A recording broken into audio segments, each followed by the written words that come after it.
Hi, I'm Marlon Zanotelli. I'm GBS.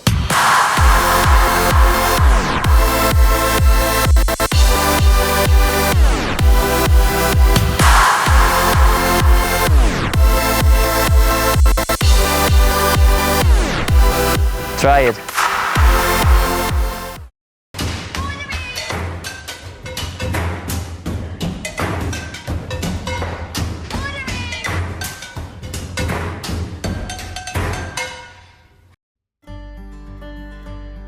Céline Gerny est l'un des piliers de l'équipe de France de paradressage.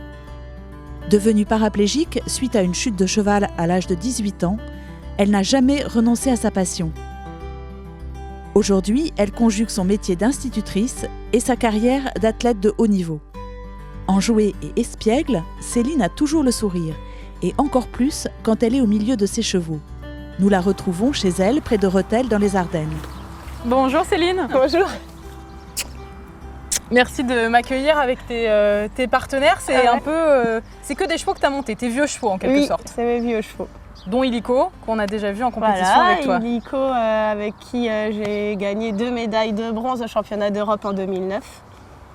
Ouais. Tous ces chevaux-là, ça représente un peu une époque de ta vie aussi. Oh oui, chacun a son époque. Illico, tu as une histoire assez particulière avec ce cheval. Oui, c'est vrai, parce que je l'ai acheté avant mon accident. Et après mon accident, j'avais un gros doute, enfin j'avais une angoisse, c'était vraiment de devoir le vendre parce qu'il n'avait que 3 ans, c'était un cheval de sang que j'avais acheté pour faire du complet, donc qui n'était pas très adapté à la pratique du para-équestre. Donc la personne chez qui il était au moment de mon accident m'a vraiment ouvert une porte en me disant qu'il allait s'en occuper et puis le dresser au mieux. Je pense que dans sa tête, il avait pour objectif que je puisse le monter. Moi, je m'en doutais pas trop. J'étais pas sûre que ce soit réalisable. Et puis au bout de 7 ans de travail, il m'a dit que là, c'était possible. Et j'ai essayé et c'est vrai que maintenant c'est vraiment mon cheval de cœur parce qu'il m'a donné beaucoup et il a toujours pris soin de moi, je suis jamais tombée et puis on a pu reprendre la compétition ensemble et c'était vraiment un rêve en fait que j'ai pu réaliser. Et puis alors Apollo, c'est le premier cheval sur lequel tu es remontée après ton accident. Oui, en fait c'est mon poney, donc je l'ai eu quand j'avais 10 ans. Oui. Et après mon accident, avec mon entraîneur, on s'est vraiment dit que c'était lui le plus sûr pour pouvoir reprendre. Donc c'est avec lui que j'ai remis le pied en compétition pour la première fois au championnat de France, c'était en 2002. Bon, je te propose qu'on passe à table. Oui, allons-y. Bon, je te suis. Voilà chez moi.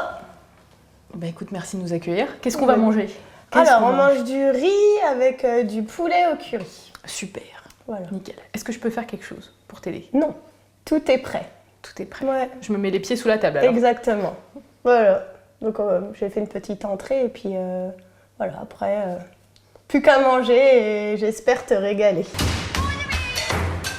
Céline, j'aimerais bien qu'on revienne un petit peu sur ton parcours de cavalière handisport. Tu as fait plusieurs grandes échéances. Oui. On peut citer Pékin et les championnats d'Europe, etc. avec à chaque fois plusieurs chevaux. Donc on a vu Illico et après tu as eu différents chevaux. Comment est-ce que tu fais pour te maintenir comme ça et rester à chaque fois au meilleur niveau? Mais c'est une question piège. Non, je sais pas. En fait, c'est vrai que mon parcours a fait en sorte que j'ai été obligée de changer de chevaux souvent. Donc et puis on s'est aperçu que j'étais une cavalière qui s'adaptait bien aux différents chevaux, mais c'est pas un choix.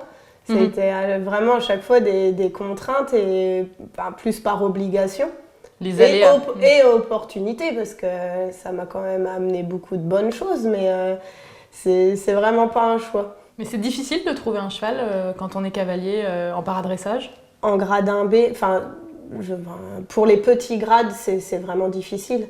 Parce que souvent, on n'a pas trop... Enfin, pour ma part, je vais parler pour ma part, ça sera plus simple, mais on a des problèmes avec... Enfin, moi, j'ai des problèmes avec mes membres inférieurs, donc des problèmes pour demander l'impulsion des chevaux. Mais à côté de ça, donc il faut des chevaux pour compenser, qui soient énergiques et qui aillent devant sans qu'on ait besoin trop de les contraindre. Mhm. Et à côté de ça, il faut qu'ils soient sages et pas regardants. Donc c'est ça. des chevaux qui ont du sang, qui sont devant, mais qui sont sages dans leur tête et vraiment sûrs, parce que mon équilibre, il est quand même précaire. Et, ben, voilà. Et puis en plus, la qualité des allures, et ben, tout ça combiné, ça fait un cheval qui est extrêmement rare à trouver. Et j'aimerais qu'on revienne un petit peu sur cette avant Londres, où là, bah, c'était plus les chevaux, mais c'est toi qui as eu, je crois, une chute.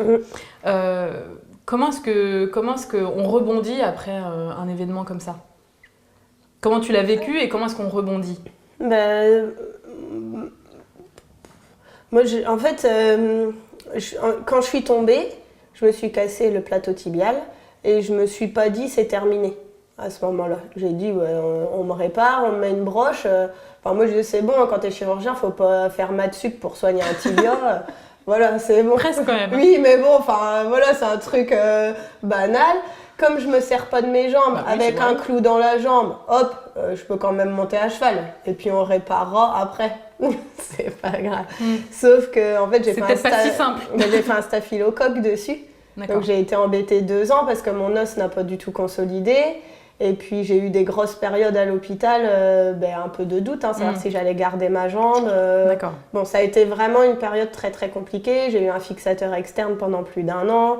Enfin, voilà. Un fixateur, c'est quoi? C'est quelque chose... Il y a des broches en fer qui sortent de la jambe. Parce qu'en fait, il m'avait mis une plaque à l'intérieur. Et avec le staphylocoque, ils ont été obligés de l'enlever. Sinon, le staphylo, il reste dessus. Du coup, ils ont nettoyé. Et après, ils ont été obligés de remettre des broches en externe pour essayer de maintenir quand même la jambe sans que le staphylocoque se mange l'os, en fait. Bref. En fait, il n'y a rien qui t'arrête. Bah si, je me pose plein de questions. Enfin, non, ça m'arrête pas. Quand je t'écoute, j'ai l'impression que rien ne peut t'arrêter. Rien ne peut t'arrêter pour monter à cheval. Bah, quand même. Enfin, pour l'instant, non. Pour l'instant, non. Il n'y a rien. Même toi, tu trouves pas. Non, je sais pas. Bah oui, mais... Bah là, moi, j'avais besoin de... Enfin, je sais pas si c'est... C'est pas vraiment monter à cheval. C'est pas m'arrêter sur une défaite. Donc, quand j'ai eu mon accident, j'allais pas m'arrêter là-dessus. Et là, je me suis cassé la jambe en tombant de cheval. Je vais pas m'arrêter là-dessus. Enfin, c'est juste pas envisageable. J'étais presque qualifiée pour les Jeux. Donc j'ai dit, je retente les Jeux. Voilà, on y est. Et là, Donc, voilà. on est à quelques semaines de Rio. Rio, tu le vois un peu comme une revanche finalement? Complètement. C'est ma revanche. Sur moi-même, sur mon parcours. Voilà. Mais c'est une revanche, ouais. Sur Londres, que j'ai raté. Et c'est vrai que... Bon, après, il s'est passé encore plein de choses depuis, parce que quand je me suis remise à cheval, Illico, il était près de la retraite. Donc moi, je n'allais pas repartir en concours avec lui alors qu'il approchait 19 ans. Et c'est vrai que là, il y a eu l'appel magique un peu de Louise qui me dit « Attends, t'es à pied, toi ?» Pas possible, il y a Flint. Et elle m'a dit « Bon, moi maintenant, elle a Esmeralda. Donc Flint, il n'était pas assez compétitif pour tourner en grade 3. Donc elle me dit, par contre, il connaît le parcours, il connaît le handicap. Donc c'est un cheval qui est sûr. Elle me dit, moi, je te le propose et je te promets que tu peux avoir autant confiance en lui qu'en Illico. » Parce que moi, j'avais quand même des...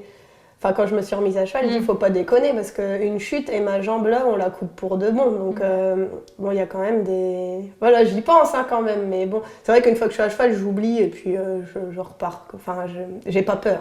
C'est une qualité et un défaut. Voilà, c'est que j'ai pas peur. Est-ce qu'il y a quand même un état d'esprit dans cette équipe de paradressage qui est particulier? Mais moi, j'ai jamais fait de haut niveau en valide. Du coup, en fait, j'ai du mal à comparer. Par contre, nous, on est quand même une famille. C'est comme des gens qui vivent ensemble. On a des caractères très différents tous. D'ailleurs, pour le staff, ça doit être fleuri parce qu'on est vraiment tous différents. Par contre, on a appris à tous se connaître, à s'accepter comme on est, chacun, et à travailler ensemble. Et du coup, on passe des moments vraiment exceptionnels. Et quel rôle elle a dans cette famille, Fanny de Laval?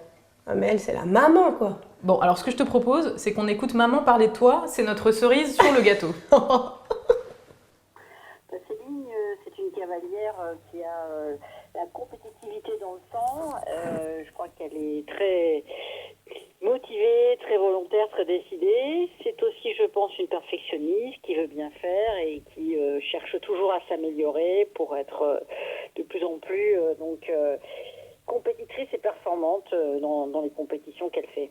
Humainement, c'est vrai que c'est vraiment une jeune femme très gaie, qui a toujours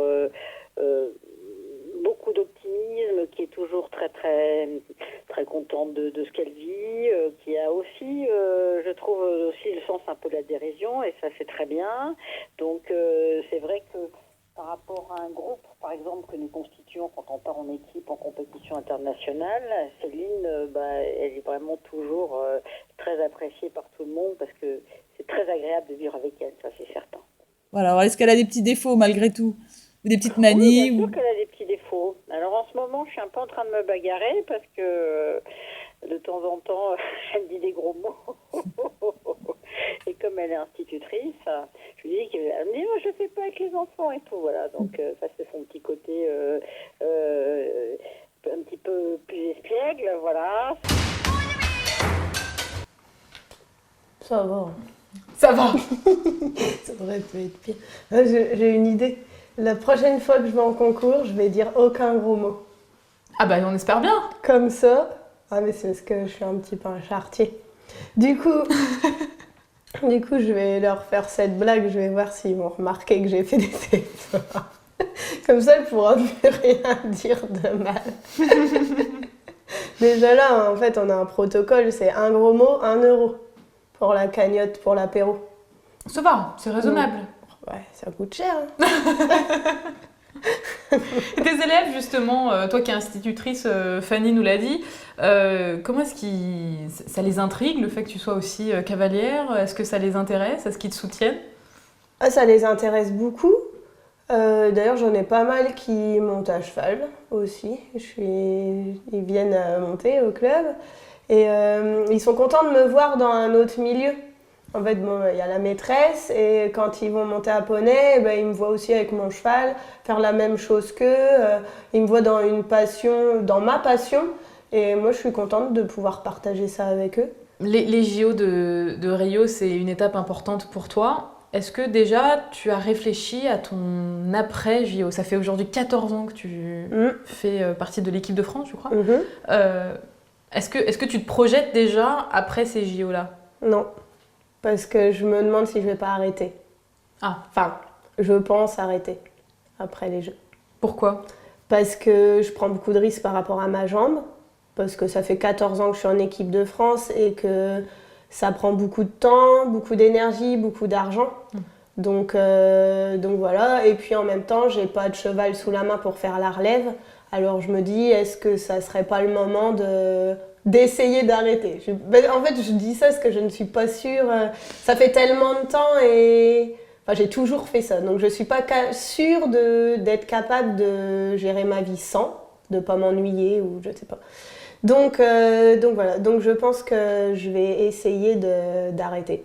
C'est une belle phrase, je trouve. Essayer. C'est très joli en tout cas.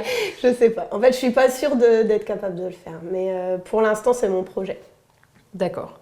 Bon, bah écoute, on te souhaiterait en tout cas le meilleur pour la suite. Ouais, merci. Merci de m'avoir reçue. Merci pour cette super avec mousse au plaisir. chocolat. Et puis on se retrouve très bientôt. À la semaine prochaine.